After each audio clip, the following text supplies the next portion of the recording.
Hello and welcome to another exciting episode of Pittsburgh Sports Memories, where we maybe will, have. Hopefully, we haven't treated the fans of our podcast unfairly. I know I've treated Tim unfairly many a times, right? Have I screwed you over, Tim? Yeah, I mean, I'm I'm seeing like zero profit from this podcast. You're keeping everything. Yeah, yeah. Well, we split the profits 50-50, so since if you're getting zero, guess how much I'm getting.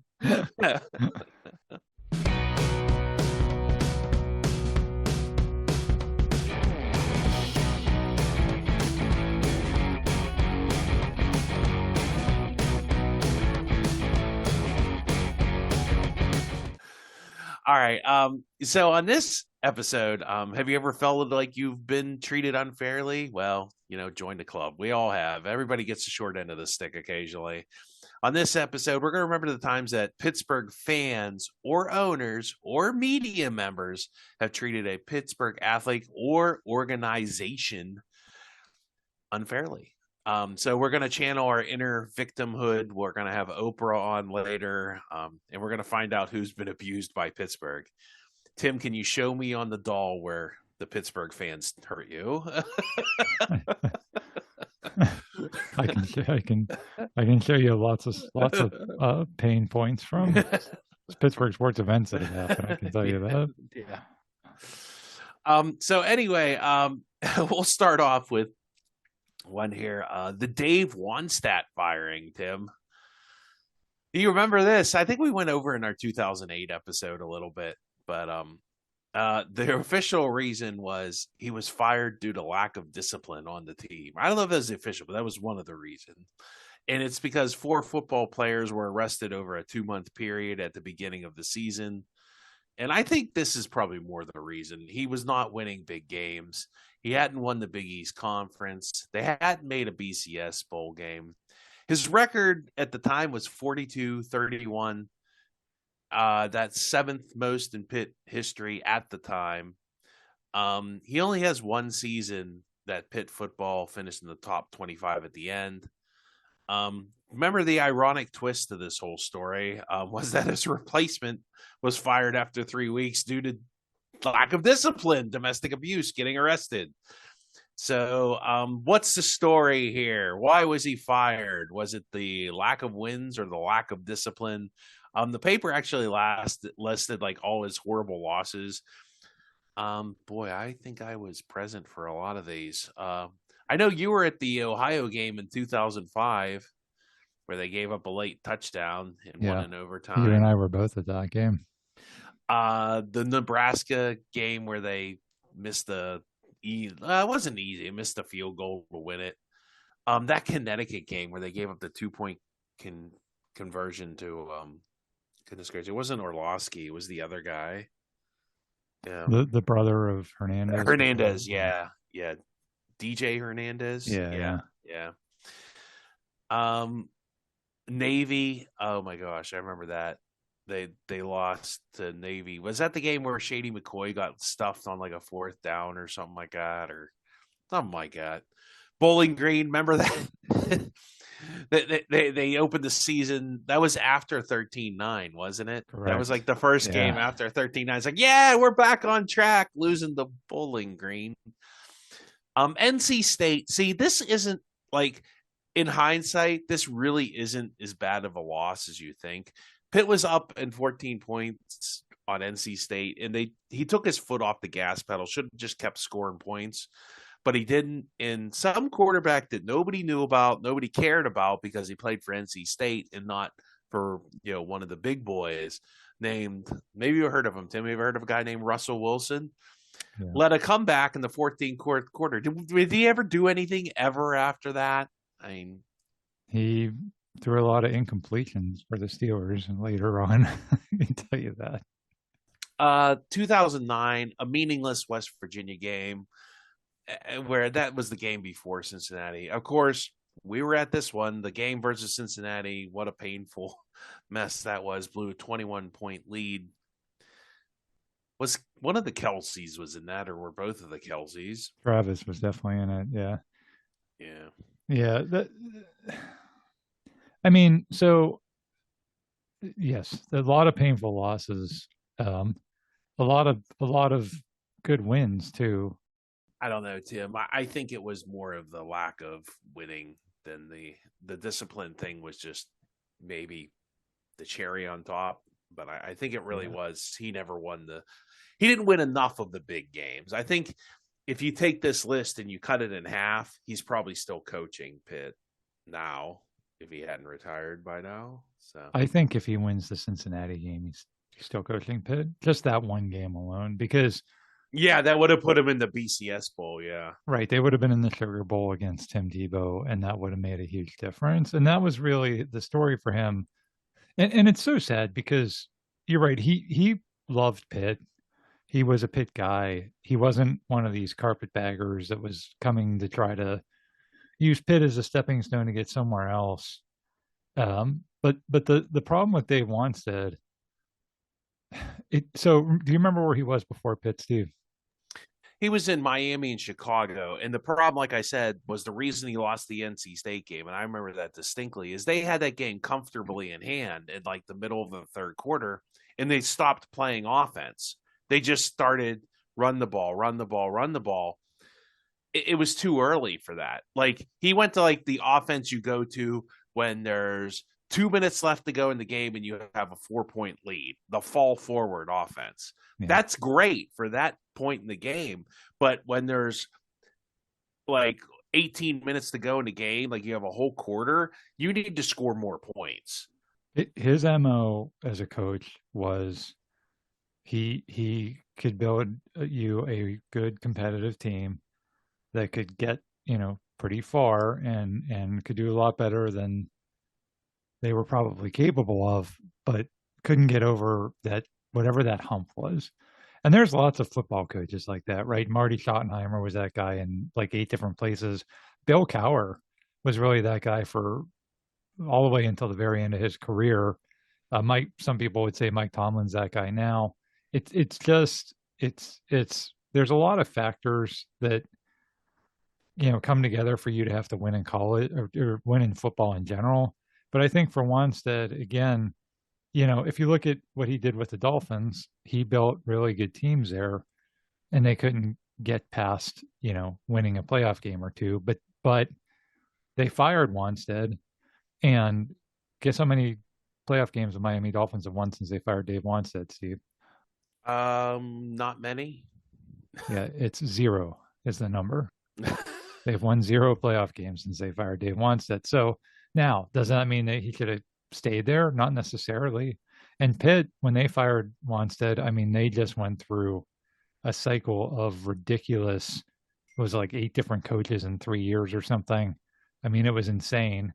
And it really set the program back years. And at the same time, I get it. Wanstead he just couldn't get them past a certain point. And again, I really do think, Steve, if he wins the Cincinnati game, I think he, like you said, he's either still there today or he retires maybe like 2 years ago or something. I really think that would have made all the difference in the world. And they had that game won. That's the really sad thing. They had that game won, and it just They didn't work out. Well, he went into that conservative. Well, no, I mean they were running the ball successfully They though. missed an They extra point. I mean, that's yeah, what killed them. yeah, They and then they didn't even miss it. The holder misplaced the snap, and that's really why they lost that game. yeah. Poor Andrew Janoko. And I mean, Yeah. yeah, just there. We've talked about this on the show before. There's so many moments in sports where you could go down the whole butterfly effect. What would have, how would things have been different had that one moment in time changed? We've talked about that before with Josh McCown throwing that touchdown pass for the Cardinals, and that leading to the Steelers drafting Ben. We've talked about that before with a million other things, and I think that play, that snap, that Andrew Janoko play, if that turns out differently, yeah, the history of Pitt's different, but that's not how things shook out. So was he screwed? I don't know. I mean, I get it. Like I said, I get it. And like I said, even the Dolphins, I get it. Like I get you can't be satisfied with, what you think is mediocrity. But, as we've seen in both of those cases, moving on didn't really make them better. It did, for Pitt, long term, it did eventually, but I mean, it took a decade for them to recover from that. So moving on from Dave Wannstedt, Tommy Maddox and people trashing his yard after a bad game, Tim. That's what I do. I go to Tommy Maddox's house and dump my garbage there. Maybe they thought it was a city dump. I don't know. Maybe they got confused. I don't know. Maybe, there's an episode of Curb where he throws a apple in somebody's garbage can. Like, no, take it home. Maybe that was it. So if you remember in Jacksonville, a game against Jacksonville was here in 2005. Ben was hurt, and he throws an interception to end the game. It's to Rashean Mathis. He also had a fumble, like when the Steelers were like in easy field goal range. He really had a bad game. And it was like an unforced error. Like he just literally came up under center and was like, like you or me, like handling like normal stuff, not footballs. So his agent states that people are harassing his kids and that fans threw trash on his lawn. But the fun part is later in the week, Maddox's wife disputes this, saying she didn't pick up any trash and the kids are still riding the school bus. So I think what happened was Tommy Maddox cleaned up his front yard before his wife woke up and then took his kids to school. No, I don't tracking his kids. So I don't know what happened. Maybe the agent made something up to get sympathy. Maybe they were just covering, his wife was covering for the family. I who knows what the truth is. Maybe she didn't want to like, curry ill will with the rest of the people in Pittsburgh or look, bad. I don't know. If it did happen, it's a classless thing, and that would be an example of the fans mistreating Mr. Maddox, who really did have a decent career. And in a little postscript there, I don't think he's ever held a grudge against Pittsburgh for that. So he always comes back and does stuff and anything like that. Tim, where were you on the night after the Jacksonville game, and where was your garbage? Yeah, I remember that happening. I didn't remember that it was disputed. Like you said, if somebody did that, shame on them. That's terrible. I do remember there was a lot of anger, though. People were really angry about Because that we had loss. still had a really good team, and Ben was just hurt. And it's like you're just filling in. I think they put Charlie Batch in after that, didn't they? Yeah, Or they did, and he they just needed somebody to fill it because Ben was hurt for 4 games. It's like, dude, just go 2-2. Just go 2-2, hand the ball off, throw a touchdown here and there if you need to, but just don't lose us the game. and like you said, when he throws that interception to Mathis, they're in Jacksonville territory. When he fumbles earlier in overtime, they're in Jacksonville territory. Like, just take a knee and have the field goal attempt. What is that, the water boy? How do you like that offense? Yeah, I mean, seriously, at that point, it's like just let the kicker cut. And granted, in those days in Heinz Field, it wasn't easy to kick long field goals, but it's that like, one wasn't. They were inside the 20. I'm pretty sure. And you would have been less upset if Jeff Reed misses a field goal, right? And that's the way you lose or tie. But the fact that he threw a pick six and that's the way the game ends with a pick six in overtime, people were really angry. Now, was anybody angry enough to go figure out where Tommy Maddox lives and dump trash on his lawn? I don't know. I mean, that's where. I mean, I heard he picked up a homework assignment on the Louisiana Purchase and it had your name on it, Tim. That's what happens when you mess with people in the Alps. Yeah. That's a Big Lebowski reference, obviously. Big Lebowski, yeah. But Steve and I obviously are very passionate about sports. That's why we do this podcast, and I get very, excited when there's a big win. I get really upset sometimes when there's a big loss.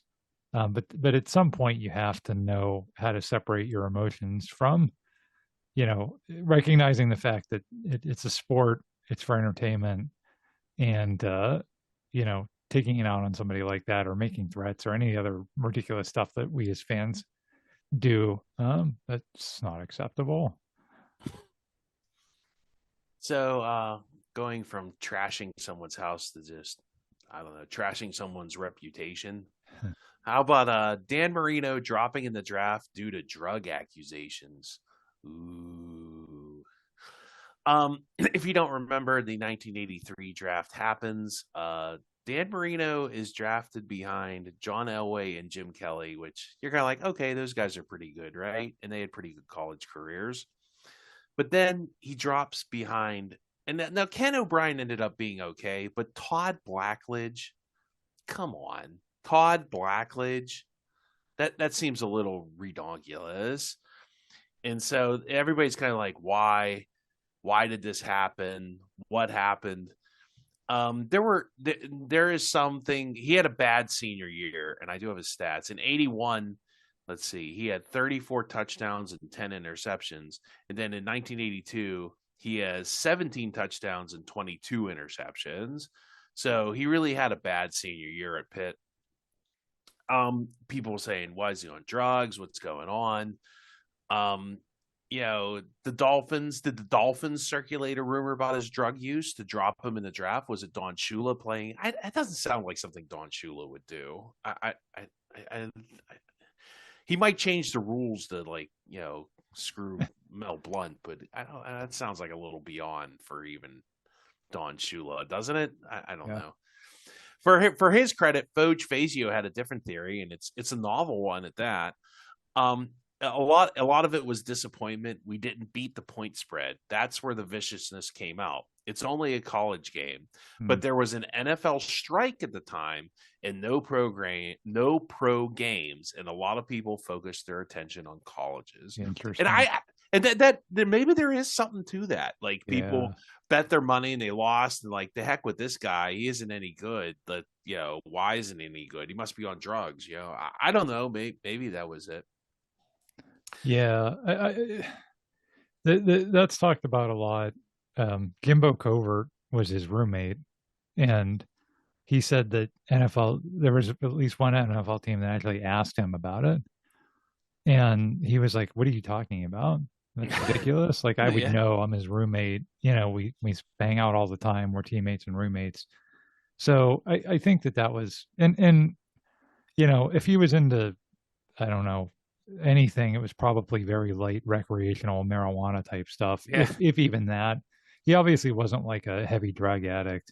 The Steelers, Chuck Noll later gave an interview saying that scared them, the drug rumors, whatever. But I think that's, honestly, I've said before, I think that's Chuck Noll kind of trying to cover up for his mistake of not drafting Marino, because Art Rooney literally hired 2 Pittsburgh police officers, undercover police officers, hired them to find out whether or not Dan Marino had a drug problem. And both of the police officers came back and reported to the Rooneys, no, he doesn't.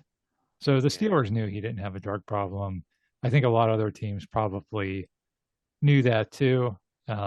Kansas City, that's unacceptable. I don't know who the coach of Kansas City was in 1983, but that Todd Blackledge, I mean, Ken O'Brien was a stretch, but at least Ken O'Brien kind of, like, in hindsight, they're like, well, he wasn't bad. He wasn't Dan Marino, but he wasn't terrible, Yeah, But, it was. I mean, Todd Blackledge was a total bust, and he was a first-round pick. But again, you go back to, like you said, that senior season, he fell off. I think it was the other thing. It's like, usually a college player like that, a little better, in the sophomore year, a little better in the junior year, and then you look at, like, Kenny Pickett, for example. Yeah, that's senior year. Yeah, or Joe Burrow, or there's a million other guys. If you're regressing in your senior year, if he comes out like the year before, like, he probably goes, number 1 overall. I don't know who had the number 1 pick that year, but yeah, you're probably right. And back then, that didn't really happen like it does now. I don't know if you were allowed. Were you allowed to leave college? That's a good question. I don't know. That's a really good question. Yeah. But he, he even said the 22 interceptions for him was, like, not a big deal, because there were games where they were losing, and he's like, if I've already thrown 4 interceptions, what's a 5th? So it's, I don't know.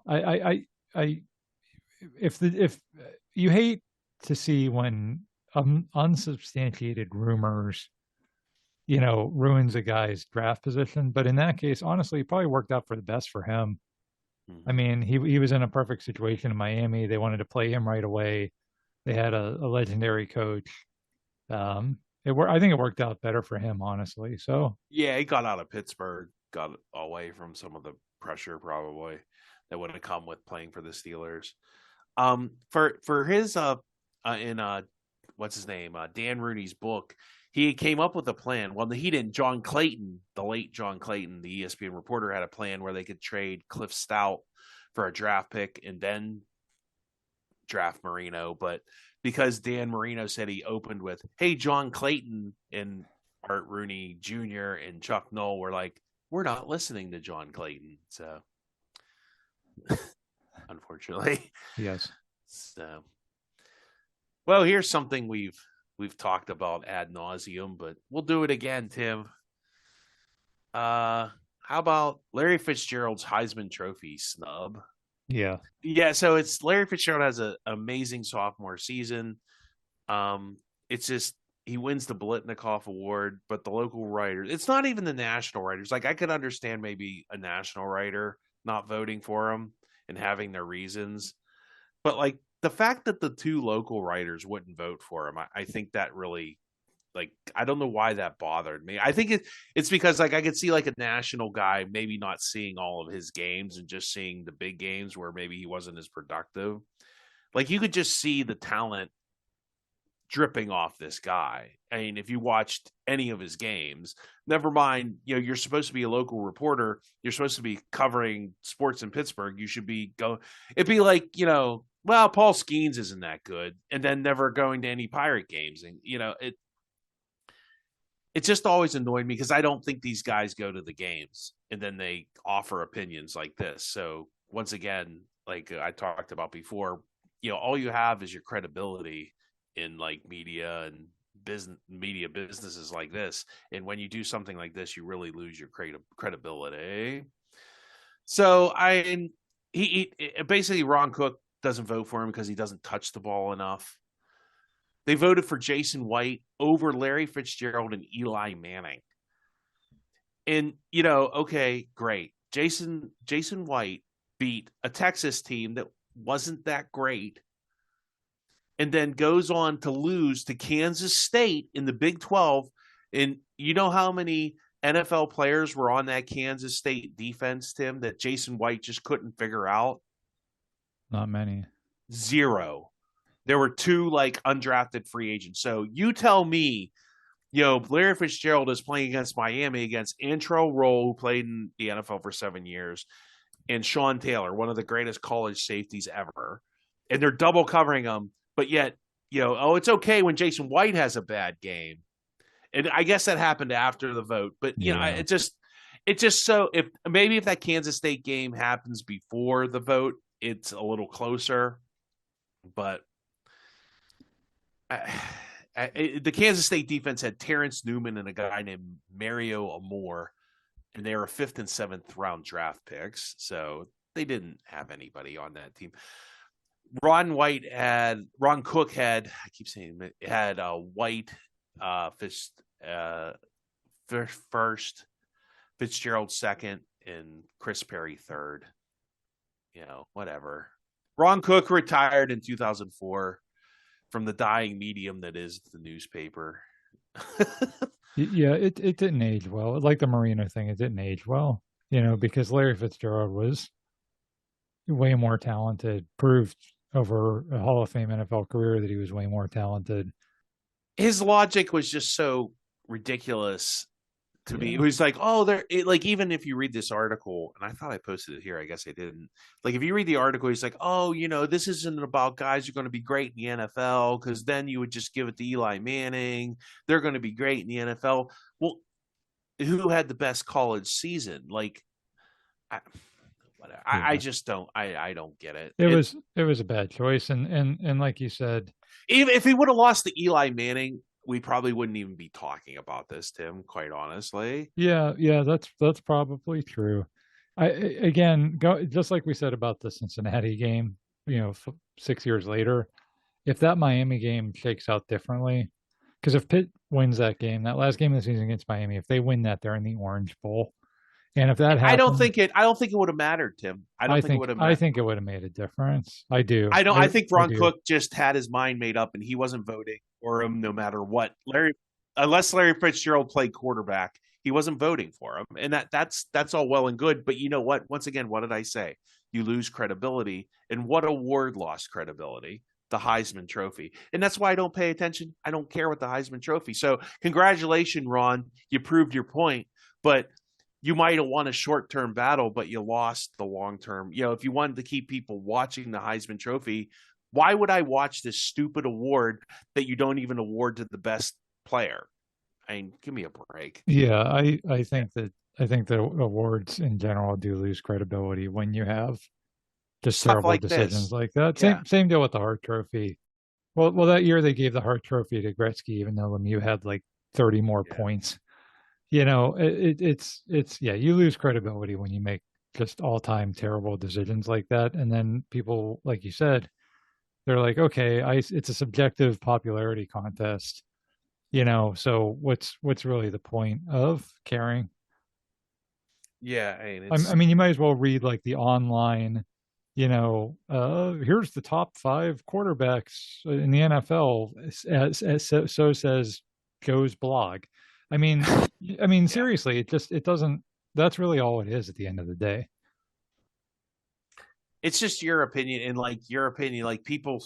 I mean, hopefully people stop listening or paying attention to the Heisman Trophy, and that's the best thing that could happen to it is people just stop caring. If it stops getting ratings, it stops meaning anything, like and costing ESPN tons of money, then we'll see. We'll see how important it is to them then. So,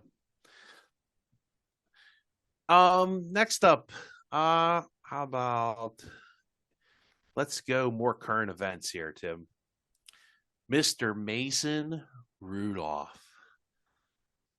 This guy, I I think you and I are going to have a different opinion on this, but I think he's been totally jerked around by the Steelers, by Mike Tomlin. I think Mike Tomlin has done him no favors, and I do not know why. Well, I have an idea why, but I'm not sure. So it's been a saga, Tim. I saw this guy play for Oklahoma State when they played Pitt, and he actually smoked the Pitt's defense. Pitt's defense wasn't great that year, but I didn't think they were that bad. Let's list the list of offenses, Tim. So knocked out by Earl Thomas on a dirty hit. Remember that? Yeah. And remember what happened? I remember Mike Florio actually just absolutely criticizing the Steelers up and down in Pittsburgh, and they deserved it. Remember, he had to walk off the field after being knocked unconscious, Hmm. and they made him look like an idiot. They took the front of his mask off. They do that, but normally you're laying down. He looked like an idiot. They made him look like an idiot on national TV because the city of Pittsburgh and the Steelers are too cheap to have their equipment working. There you go. I said it. I don't care. And so, he looks like an idiot there. Then in 2019, he gets in a fight with Myles Garrett. Did he say something? Didn't he? I think if they could prove that he said something, he would have been blackballed out of the league. So and I think that people think he said something. At least Myles Garrett said he said, and I was kind of like, I kind of like ready to believe that maybe because Myles Garrett really hasn't. Has Myles Garrett had an incident since the helmet smashing thing? He really hasn't done it besides play football. I mean, so I don't know. Maybe Myles Garrett just had a bad day. I mean, it happens. Following the 2021 season, the Steelers staff showed confidence in Rudolph. Kevin Colbert stated, "We will build the team around Rudolph." Now, I'm going to put that in context. What was happening was they hadn't drafted another quarterback yet. And people were like, well, what are you going to do at quarterback? It was before the draft. And he's like, well, if we don't get one, we'll build around Mason Rudolph with that team that season. That's what he meant. So maybe that's not, when you put it in context, it's not as bad.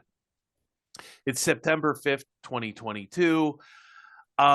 the Steelers release a depth chart showing Rudolph be listed as the second string quarterback behind Mitchell Trubisky and ahead of Kenny Pickett. The following day, Rudolph was demoted to third string quarterback, with Mike Tomlin saying, and this is the biggest fib ever. Okay, it's just a lie. You know it's a lie. I know it is a lie. Don't what on my shoe and tell me it's raining. Clerical error. I don't believe that for a New York minute. I think Kenny Pickett complained, like, why am I not the backup? I'm playing great. And they knew Mason Rudolph wouldn't complain. And so they did the old switcheroo. And Mike Tomlin tried to cover for everybody, which I guess is a good thing,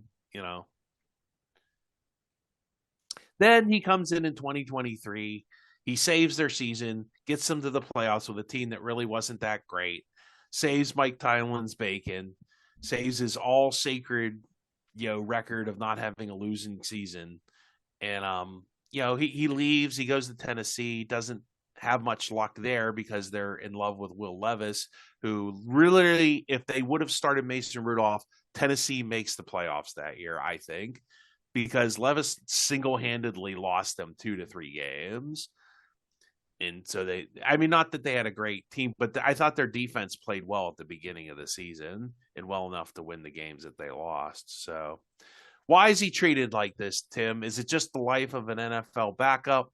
He does have some political views. He's a Trump guy, so does that get him some grief? Is it the Myles Garrett incident fallout that he's just still suffering from? I mean, what are we going with here, Tim? Yeah, I mean, he's got a very perplexing career, and you also left out that when he was drafted, Ben kind of threw a little bit of a fit. Yeah. So that didn't help. Like, that's how his career started. Was like Ben's like, why would we draft this guy for? And then he gets hurt, and people say that he got benched over Duck Hodges. No, he was hurt. He was literally hurt. Yeah, but so here, okay, let me say this. I agree with you. I agree he's been jerked around. I don't understand it. I don't understand why he can't. Well, I mean, I guess he came back. He likes it here, maybe. I don't know. Well, I think the fans like him, and I think the fans seem to see through all this. So let me go with your side, and then I'll do devil's advocate. So okay, because I do tend to agree with you, right? Like he's gotten jerked around. I didn't understand why they didn't commit to him after Ben retired. You could still draft Kenny Pickett, but I don't know why they needed to sign Trubisky. And then after 2023, they wouldn't commit to him. They didn't want to re-sign him. They went with Russell Wilson instead. Then they brought him back this year, and we're just waiting to see, well, he's our insurance chip in case Aaron Rodgers decides he wants to retire. Now, devil's advocate, okay? He has a chance in 2019. Yes, he gets hurt. Was he playing lights up before that? No. Does he come back in later in the season when Duck Hodges is just miserable? Yes. He doesn't do much then. He gets into that game in 2021 because Ben, I think, had COVID at the last minute, played in the rain and threw a pass to Johnson that would have been for a field goal or a touchdown, and Johnson fumbles. So, that was Mason Rudolph's fault. Okay, but right, Tomlin, right, Mike, right. Okay. Explain to me how that was Mason. What was Mason Rudolph do wrong on that play? I want to hear the breakdown from an NFL coach on what your quarterback did wrong on that play. That ended in a tie. And you're right, there was a fumble in overtime. It wasn't Mason's fault, but that game also went into overtime. Yes, it was in the rain. He doesn't do much in that game, though. The offense is putrid. They dropped another pass in the end zone, didn't they? Earlier in the game. The offense was bad. It wasn't like he was lighting up everything and the receivers were dropping everything. That was one or two plays. So I'm just giving devil's advocate. 2023, when he comes in and saves the season, he throws, some bad interceptions in the playoff game against Buffalo. And then he does come back here in 2025. I mean, if he was really jerked around and mistreated, he could have gone somewhere else very easily. He's a quality backup. Somebody else would have gave him an opportunity somewhere else for sure. And he chose to come back here. I don't know why. I mean, maybe it's just the way the NFL game works. I don't know. I like the guy, and I I hope. do I think too. he's going to play. I, I wish him the best. I hope if he won a Super Bowl with the Steelers, it would make me so happy. It would. again, Yeah, I agree with you, Steve. I'm just saying, I think that there is a fair devil's advocate side to this. And I think him coming back maybe shows that, yes, he got jerked around. And yes, there were some unfair things that happened to him. But I don't think he feels that way because he chose to come back. that's fair enough. Fair enough. Fair enough. But I still hope somehow it comes back to bite because people when they get it's like it always comes back that you treat somebody like that. It always comes back to bite you. He's a good guy too. Like He's a that's the other good thing. He's a person. good He's an guy. Yeah. easy. Yeah. It's like the opposite of like when we had the killer bees. It's so easy Yeah. to root for him Yes, and for want him sure. to succeed. For sure. So, all right, another. We'll move on to the Pirates here. We'll save that other Steelers story for later. How about Ralph Kiner? Remember him, Tim? We can finish in first with or last with or Yeah. without him. Yes. He got traded because he didn't get along with Branch Rickey. That's pretty much what it boiled down to. On this is a great story. On June 4th, 1953, the Pirates have a 15-28 record, which is not as bad as the Chicago White Sox of 2024 or the current day Colorado Rockies, but it's up there. They trade Ralph Kiner to the Cubs for 10 players and a pack of Wrigley's gum and I think some ivy for the Pirates office. Um, and like the Pittsburgh Press, when you look at it was like, okay, we got the font we used for the bombing of Pearl Harbor when the war was over. Let's go with that, guys. I've been itching to use it for like 10 years ever since we won the war. I'm going with this. V-Day, Ralph Kiner traded. So the salary, he had a grand salary of Tim, and this is I'm not going to say anything, but $75,000 was what he was looking for, which doesn't sound like a lot now, but back in 1950 something, I'm sure that was worth millions, right? Sure. Sure. Sure. The Pirates tried to deal off Kiner early in the spring, negotiating with the Braves Reds. Kiner was also engaged in a long holdout battle with Rickey over salary, and he didn't report to training camp. Where do you think training camp was that year, Tim? Well, not in Florida. No, no. An even better place. It is 1950. What are we looking at? The 52 or no, 53 would have been the winter of 53. They are having your Pittsburgh Pirates are having their spring training in a little place called Havana, Cuba. Oh, wow. Or Wow. Havana, Cuba. Uh-huh. I guess that was Yeah. pre-Castro. Well, maybe wasn't Castro still trying out for Oh yeah, for the the Senators? Cleveland or whoever. Yeah. Yeah. So maybe if they would have signed Fidel Castro, the whole timeline of our timeline would be different. Yeah. Kiner has a clause calling for a $5,000 bonus if he were sold or traded. President Warren Giles of the National League asked recently that this clause be eliminated, and Kiner signed a new contract dropping that bonus clause, which is That's hurt. like That hurts. yeah. I guess he had to. I mean, I guess because maybe it violated the reserve clause. This is definitely one of the incidents that led to baseball getting a union.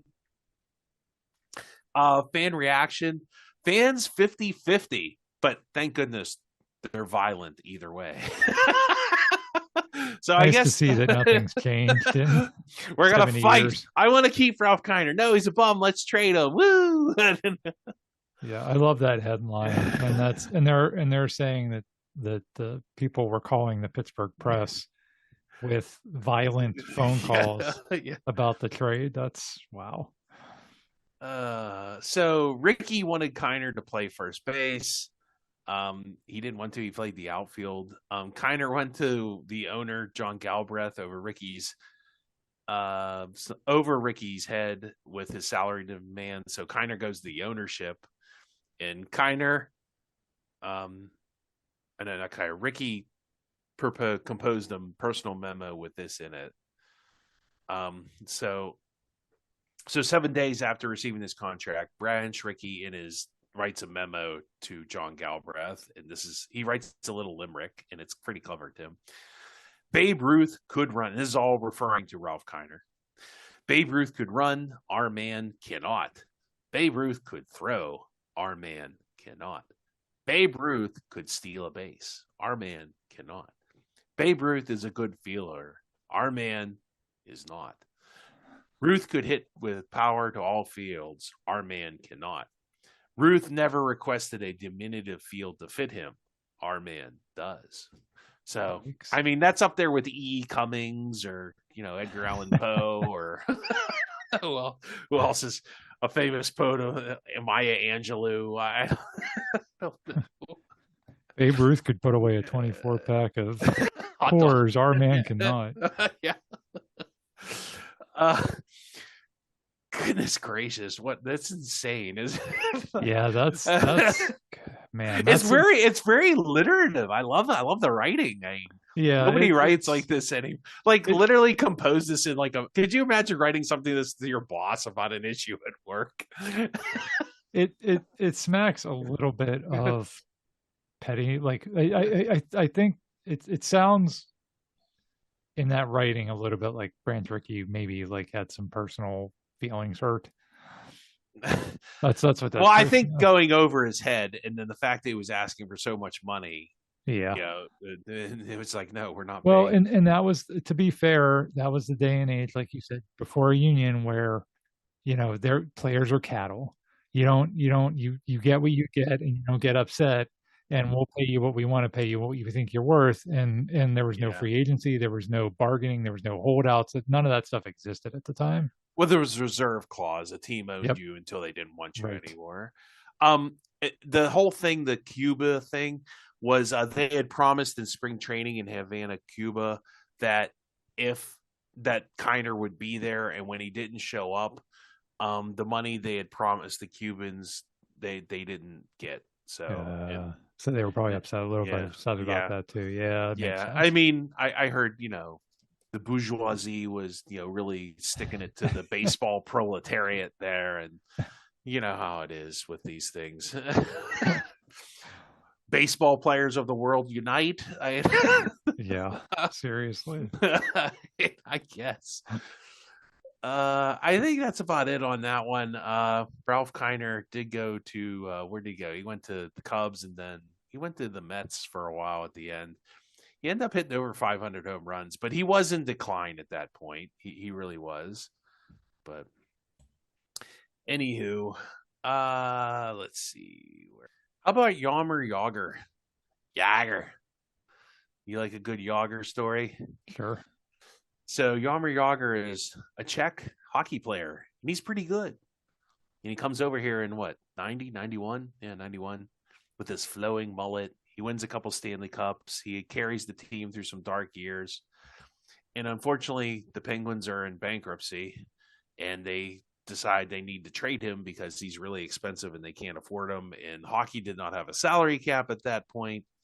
And the Capitals just had a new owner, Ted Leonis, who had oodles of money and were in a major market, I guess, bigger than Pittsburgh. And so they trade Jagr for 3 prospects: Chris Beach, Michael Sivek, and Ross Lupacek. Basically, the Penguins get nothing. The Capitals, for their part, did overpay for Jagr. He really didn't do much in Washington. They didn't even make the playoffs. He got traded to the Rangers after a couple of years. Jagr didn't get along with head coach the late Ivan Hlinka, who was actually brought from the Czech Republic to coach Jaromir Jagr. He got booed for a long time in Pittsburgh because of that.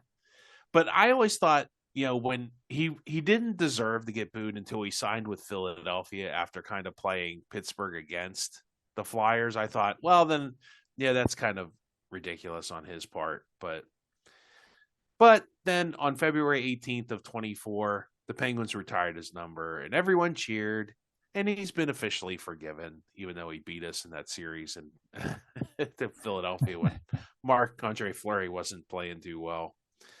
I don't know. I always thought it was unfair that he got booed here because it wasn't, his fault he got traded. I mean, they just couldn't afford him.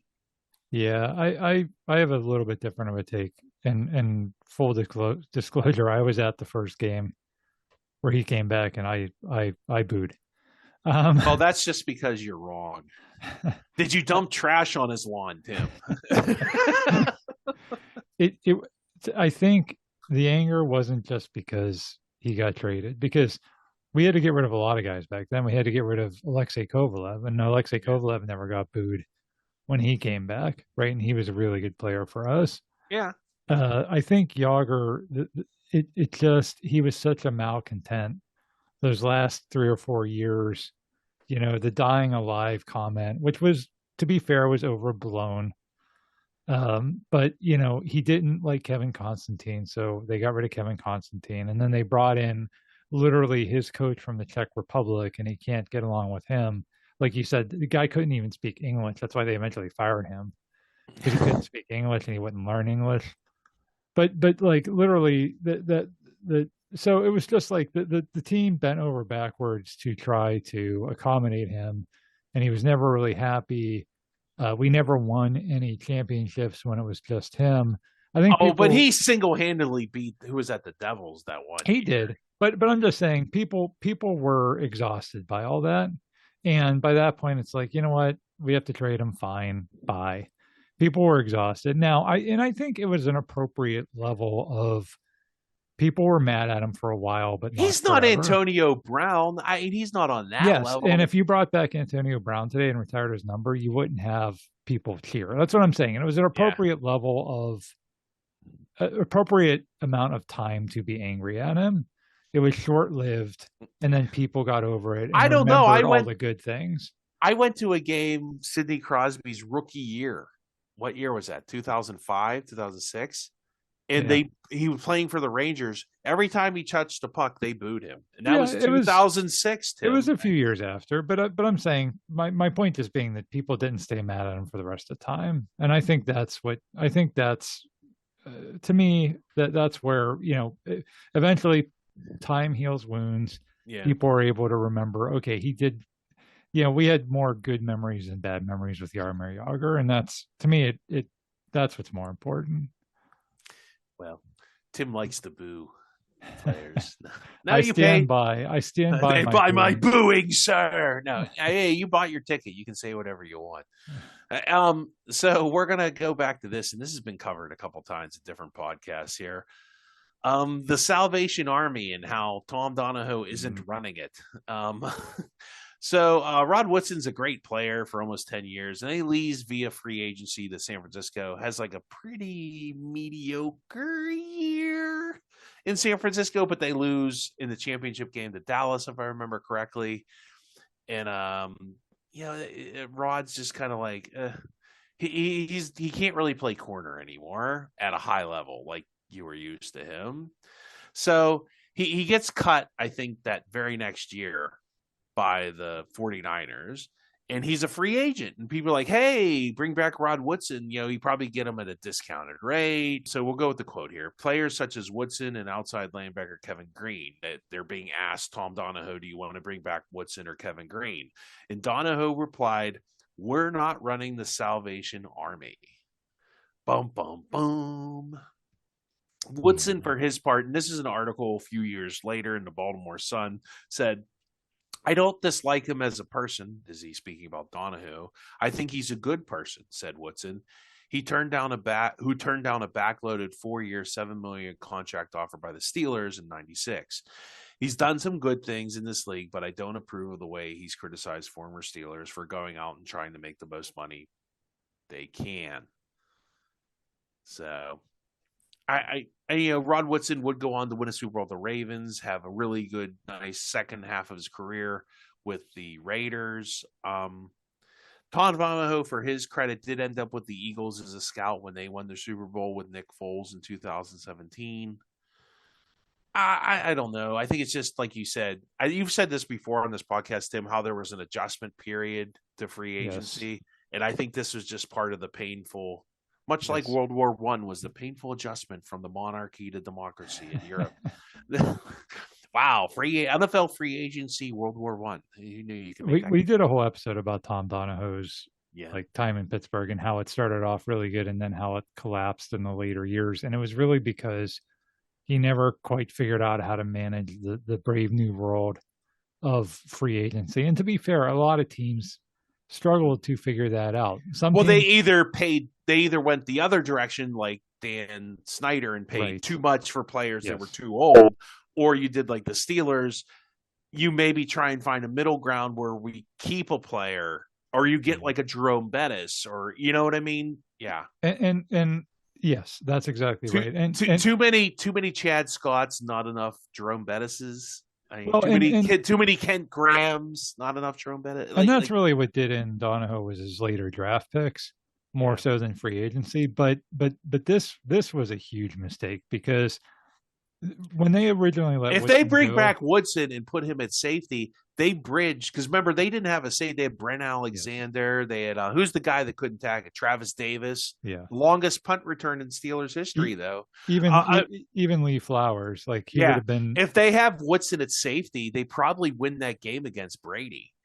Like that yeah, potentially. I mean, it's just it was a huge mistake because and letting him go wasn't a mistake. I want to say that. well, I think that was appropriate, but then when he Yes, came around the second time, you have to yes, kind of put apart your personal feelings. Like, okay, is this a price I can work with? Talk to the coaches, and then maybe, oh well, we want to move him to safety. Is Rod want to move to safety? And I think it took Rod Woodson even a year or two to figure out that he was a safety and not a corner sure. anymore. But that wasn't the reason. The Right. reason wasn't, hey, we'd love to bring you back to play safety, and Woodson was like all stubborn and wouldn't do it. The reason was, no, you left. After you've left, that You're door's dead. shut You're forever. dead to You're me. dead to me. And that's really a terrible way to like and Woodson says like this like Woodson real, he said it back in 1998 that this is a business. And people say that all the time today. Players, Yeah. general managers, they all recognize that. But back then, you have to remember, like you said, Steve, same thing with Branch Rickey. That was not the case for years. You owned players. Players did what you told them to do. You were the boss. They were the employees, and that was the mentality. And so that's kind of the way that Donahoe thought. And yeah, once you left, you're gone. And that was just a really dumb mistake. And you see that all the time now. And we just talked about Mason Rudolph.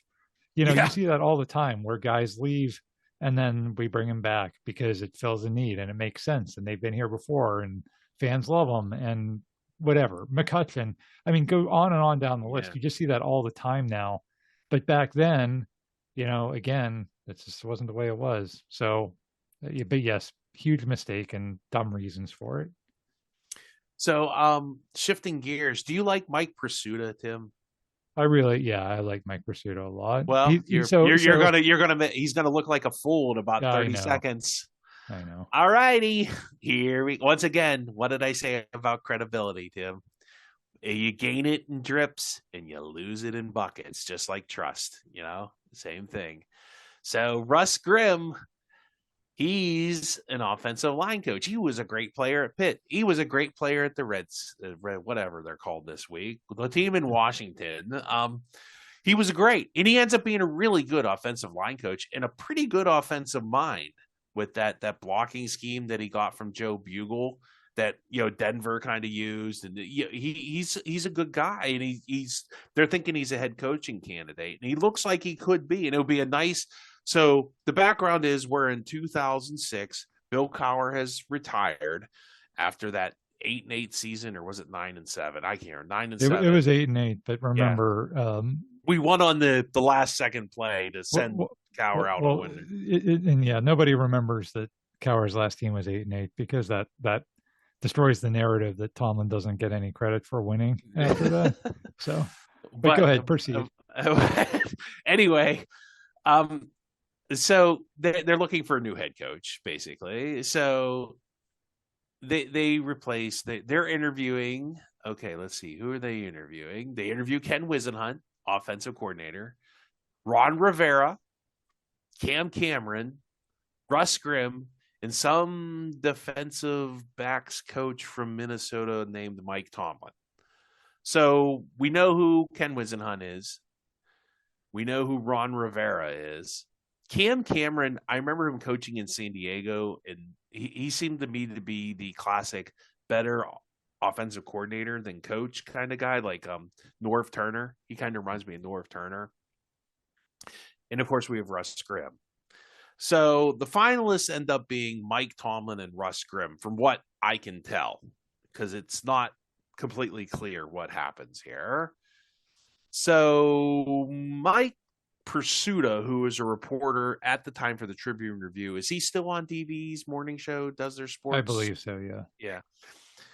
Tim doesn't listen to the radio anymore. He's I all only in. listen to podcasts. That's right.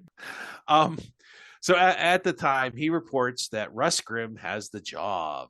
So Russ Grimm, next head coach of the Pittsburgh Steelers. We're going Chuck Noll, Bill Cowher, Russ Grimm, right? What's the problem with that, Tim? It never happened. Yeah, it's an alternate timeline. The problem was that Mike Tomlin had actually got the job. And so now there's a couple different stories here. The first story is that the details that and I've never heard of this before. Normally, although I don't know, maybe have you gotten your pay discussed before you got the job offer? I guess I have. I mean, when you get a job, they tell you how much they're going to pay you. So yeah, because people often negotiate. Right? Yeah. Oh, I don't want this. I don't want that. Right. You give me, weekends in February off, whatever. Yeah. So I guess you do get the pay before you accept the final offer. So I think they believe, at least Russ Grimm's agent thinks, that they're hired because, okay, here's money, blah, blah, blah, whatever other details are in this contract. But I guess what the Steelers had done was like, okay, we got Russ Grimm and Mike Tomlin. Let's make our offer to each of these people and just say, hey, you're a finalist. We'll call you on Sunday and tell you who the coach is. And so I guess this paperwork had gotten into the league office too. And so we think that the agent called Mike Pursuta and told him that Russ Grimm was the coach. So that might be where Russ Grimm, but there's also information that was leaked from the NFL league, which makes me doesn't believe that maybe they did have Russ Grimm penciled in, or I don't know. Dan Rooney says he blamed the agent and he blamed the league too. So Russ Grimm doesn't get the job. And he says, it was tough. I'm disappointed, but I'm not bitter. It's time to move on. He goes to Arizona, where Ken Wisenhunt actually, remember, he dropped out of the hiring process because he got a job in Arizona. And him and Wisenhunt go to Arizona. Dan Rooney blames the league for leaking the story and the agent for misinterpreting what was going on. Dan Rooney states, I have a tremendous amount of respect for Russ. I hope he gets that shot to be a head coach. Gee, Tim, I wonder if that's ever going to happen. Still waiting. Yeah. Russ Grimm goes on to coach the offensive line for Arizona with Ken Wisenhunt. Both have a matchup with Tomlin in Super Bowl 43, which unfortunately for them doesn't go their way. Good for us, I guess. Boy, that one does. That the more Super Bowl 43. I'm glad we won it, but at the same time, boy, it would have been nice to see. I wouldn't have been too upset. That would have been one game if we would have lost. I really wouldn't have been that broke up over, because it's like, oh, Ken Wisenhunt won. The other, Russ Grimm won, Larry Fitzgerald won, Kurt Warner won. Yeah, like that's another team that's easy to root for. That Arizona Cardinals team that year. To his part, Russ Grimm retired from coaching in 2017. Never did get that shot to be a head coach. What is it? A miscommunication, league leak, overzealous agent? What do you think happened? I have no idea. It's not clear what happened. I have no idea either. And Mike Pursuta isn't. I'm just messing with Mike Pursuta. He really isn't a bad reporter. I think he had a source. They gave him it. And you're supposed to have 2 or 3 sources, and I think he just had one and just went with it. Or he considered, well, I talked to Russ Grimm and his agent; they're both saying the same thing. Yeah, that honestly, that was the worst part, because Mike Pursuta is, like you said, he's there's people in this town now, especially now that you have so many, back in the day, you had like the two newspapers, and you had, Yeah. a very small number of reporters. Now you just have all these online personalities and But they radio don't and know anything. internet. Right. They don't actually cover the team. They're not down there. They're not in the locker room. There's one clown in particular who's on the Fan, which is a radio station here in Pittsburgh. I won't name him, but he posts stuff on Twitter all the time. A source says that the Steelers are going to trade for Terry McLaurin. And it's like, you don't cover any of this stuff. You're not there. You don't have a source. And then 2 weeks later, when Terry McLaurin re-signs with Washington, you know, said clown just moves on to other stuff. He's never held accountable. But if the accountability is people just don't listen to him anymore. It's the boy who cried wolf. Well, yeah, that's fair too. But Mike Pursuta, he had that credibility, and it's a shame that put a dent in it, at least temporarily, because I think you're right. He would never. Mike Pursuta was not a sensationalized. This wasn't clickbait. This was not clickbait. Yeah, 100%. And if he reported it, then he believed it, and he got it from reputable places. I firmly believe that. It happens. The same thing with the Mark Madden TJ Watt story. I think Mark Madden really had a source. I don't think he made that one up about him going to Wisconsin or something, or I don't know. It was such a silly rumor anyway. But anyway, moving on to the pièce de résistance, the last one. Are you ready to get fired up, Tim? Because I know we don't agree on this issue at all. At least we didn't back in the 90s. I don't know. Maybe you've changed your mind. I haven't talked to you about. This is a weird part where, like, I consider myself politically a little more libertarian than most people. And I don't think that tax dollars should be going to fund stadiums for billionaire owners. And it's weird that I agree with John Oliver, who I agree with very little about, or Bernie Sanders. And it's weird that we have the same opinion on that exact subject. Isn't that odd, Tim? Yeah. But we agree, but for different reasons. You know what I mean? Sure. Like we agree. I just think that the government shouldn't be involved in that. They think that, rich people should pay for their own stuff, which is fine. I don't really care who pays for it as long as it's not the government. If everybody in Green Bay wants to pitch in $5 to get a new Lambeau Field, what the hell do I care? It's their money. But anyway, so in 2006, the Penguins need a new arena. Civic Arena was not ever designed for hockey. We've discussed that ad nauseum. It was an outdoor arena for the Civic Light Opera. It was for operas and singing and maybe basketball. Hockey, not so much. It was not a great place to watch hockey. There were obstructed view seats, and it wasn't in a charming way like Wrigley Field or Fenway Park. It would just kind of stunk to watch hockey in. It did have a cool roof that didn't open after Howard Baldwin put the seats in, but even that was kind of like, it was time to get a new thing, and everybody agreed with that. Now the backstory is when the Pirates and the Steelers asked for it, they put a plan A forward, and it got defeated. Remember that? Because we argued over that. And you were in favor of it, Tim. If I'm not were you in favor of? I'm not mischaracterizing you. You're in favor of public funding of these stadiums at that time. Let me explain. I don't mean to like put you like you're on court or anything. No. Explain your position there. I'll let you have that. Yeah, no, I'm not in favor of it. I think I agree that you make, my goodness, the NFL especially, but baseball teams as well, you make so much money, and then you're going to reap so much money from that stadium. And they use this argument that, well, it's good for the community, and it is. When they built PNC Park, I've worked on the north side for the last 25 years, Steve, and I can tell you, so I worked over there when Three Rivers Stadium was still there, and there was a sea of parking lots.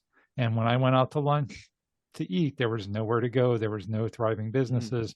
And when they built those stadiums, there's hotels over there now. There's restaurants. I was just down there yesterday for the Savannah Bananas game.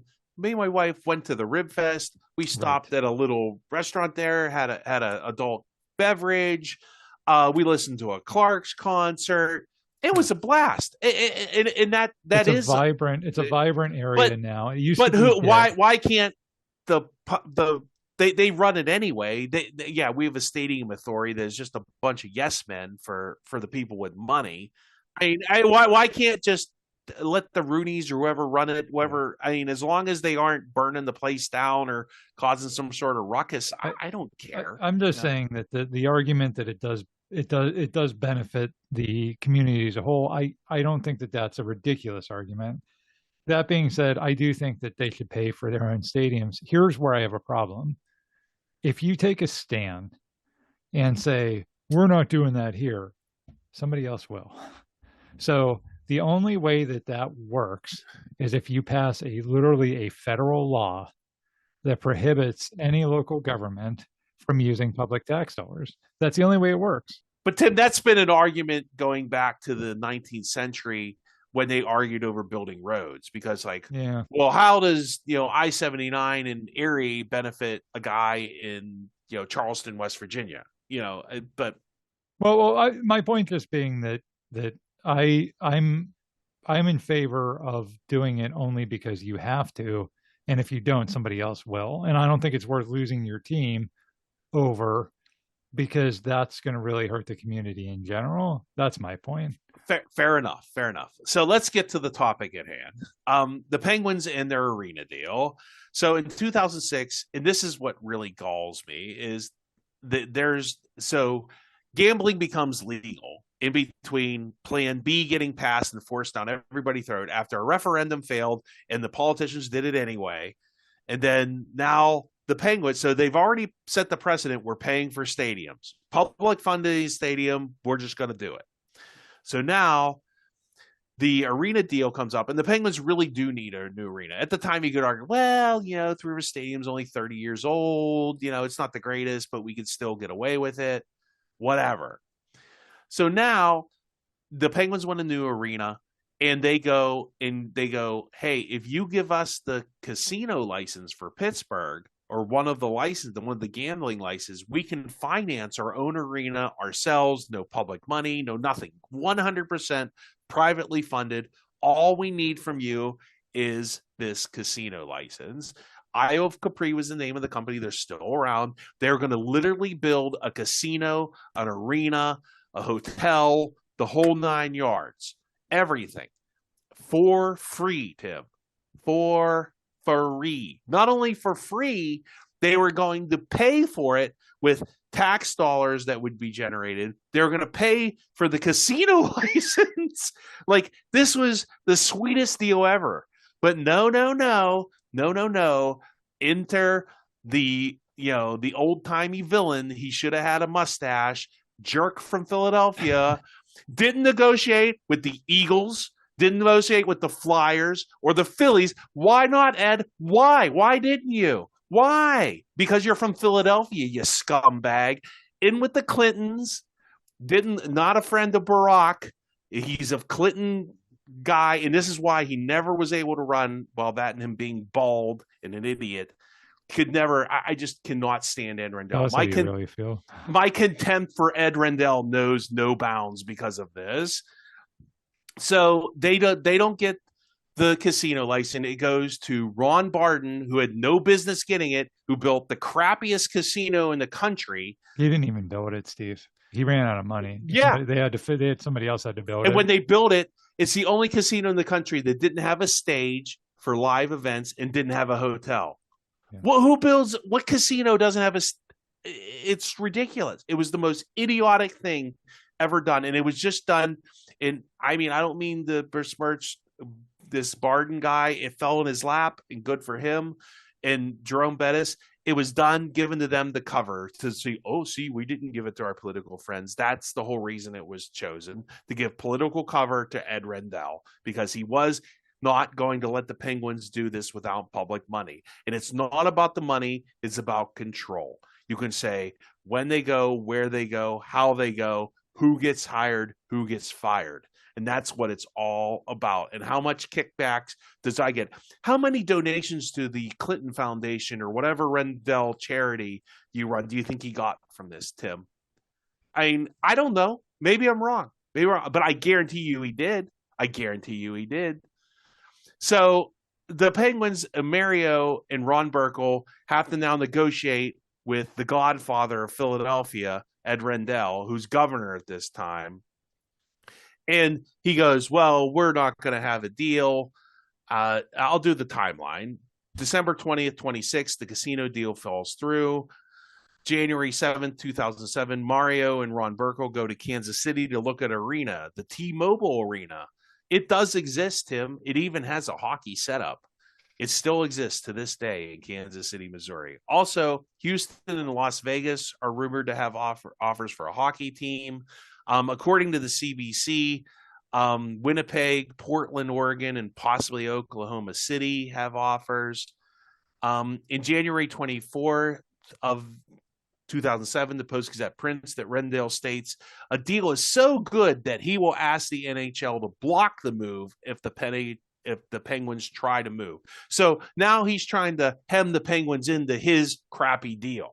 That's how maybe this is just a negotiation and I'm getting to, it's so frustrating. So here's a comparison. Kansas City, 276 million, Sprint Center Arena, no construction costs for the Penguins, no rent, 50-50 split of the building revenues. Pittsburgh, $300 million arena. Penguins have to pay 18% of the cost, but apparently that's less than the Pirates paid the PNC Park. The current proposal at the time called for $2 million a year in rent, but the Penguins keep all arena revenues and half of the parking proceeds. So it's a pretty close, like, I don't know what the 18% and the 50-50 split, how that breaks out money-wise. So March 5th, the Penguins move a step closer to leaving Pittsburgh, declaring on Monday an impasse in their new arena negotiations with state and local leaders, saying they will actively pursue relocation. The Penguins are leaving, Tim. Are you panicking yet? Were you panicking in March of 2007? No, I figured it would all work out, honestly. Yeah, Governor Rendell said he felt an agreement was close. It also increased the possibility the Penguins will be playing in Kansas City. This is Mario. We have made a single-minded effort to bring this new arena to a successful conclusion and keep the team in Pittsburgh. Mario and Ron Burkle said in a letter to Rendell and the local government officials, our good faith offers have not produced a deal, however, and have only added more anxiety to what we thought was at best a risky proposition for us moving forward. I love risky propositions, like, day old milk. In the letter, Lemieux and Burkle put the blame for the impasse on officials. $120 million over 30 years to help build a $290 million arena and cost construction, cost overruns. The guy who owns the Kansas City thing, some guy named William Boots Delgado III, that's a heck of a name. He expressed pessimism the NHL would move hockey out of a great city like Pittsburgh. So he's kind of seeing through this. This is just a negotiating tactic. Rendell states on Tuesday that an exceptionally attractive offer was on the table for the Penguins. They would continue to work with all parties. And then he said, oh, they're tough negotiators. And what everybody forgets is Rendell literally took his shoe off his foot and was pounding it on the table. Or not the shoe. He didn't take his shoe off. He just was pounding it on the table like it was effing Khrushchev or something. What an idiot. What an absolute idiot. This guy was in charge of Pennsylvania for 8 years, Tim. So March 12th, 2007, they say, this is a great day for hockey. Everybody's happy. They announced the arena deal. Governor Rendell said the negotiations were more complicated than those to finance 4 new baseball stadiums and football stadiums in Pittsburgh and Philadelphia because other cities were bidding for the team to move. Wow, what a piece of work he is. Like, yeah, do you think they did that because you weren't negotiating good faith, Ed? I mean, with the other 4 stadium deals, none of those teams had open competition that was trying to take the team. Here we had Kansas City making a very good, some might say terrific offer, and we had to respond. Oh, darn. Poor Ed. Maybe you should have just given him the gambling license and moved on with your life. Yeah. So 2011, in the ultimate irony of irony, guess what, Tim? The Penguins finally play a hockey game in Kansas City. In 2011, they played a preseason game against the Kings. I think the Kings were technically the home team. Ed Rendell's the bad guy. He played games with a casino license and almost had the Penguins move to the other city. But what does he care? It's not Philadelphia or the Flyers. So yeah, I agree with everything you said. And if you're listening to this and you're thinking this sounds a little bit like a conspiracy theory, okay, then explain.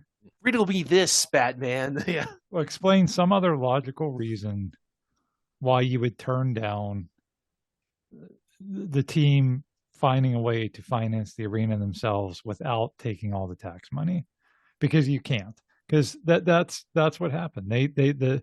We just said at the beginning of this, boy, we all lament the fact that we have to use tax dollars to build stadiums. Why can't these rich owners pay for it themselves? And the Penguins literally came back and said, you know what? We'll pay for it ourselves. All you have to do is give us a casino license. And not only would we pay for it, we would pay you on top of yes, it. Not only, it wasn't free. It wasn't even free. Right. They were actually paying us for the right to exist. We will pay you to build an arena. Yeah. And there was, I don't know if you mentioned this or not, but there was going to be a Pittsburgh casino license when they legalized gambling. Yeah, there was one. There was so many in Philadelphia, one in the middle of the state somewhere. I think one in one was designated for city of Pittsburgh. So they had to build a casino in Pittsburgh. That was guaranteed. And to give it to a guy who didn't have the money to build it. Political cover, Tim. It was insane that they gave it to a guy that literally didn't have the money to do it. So like I said, if you think that this is a conspiracy theory, if you think, oh, come on, Steve and Tim, you guys are just being ridiculous, then come up with a better reason why you would turn down a deal like that so that you could pay for it. Imagine somebody coming to your house, right? Or your neighbor. Your neighbor says, boy, you know, I want to build an extension onto my house, and I will pay you, $10,000 to build an extension onto my house. I will pay you to do that. And you saying, no, I'm not doing that. Instead, I will pay for the extension myself and use all my family's money to do it. Why would you do that?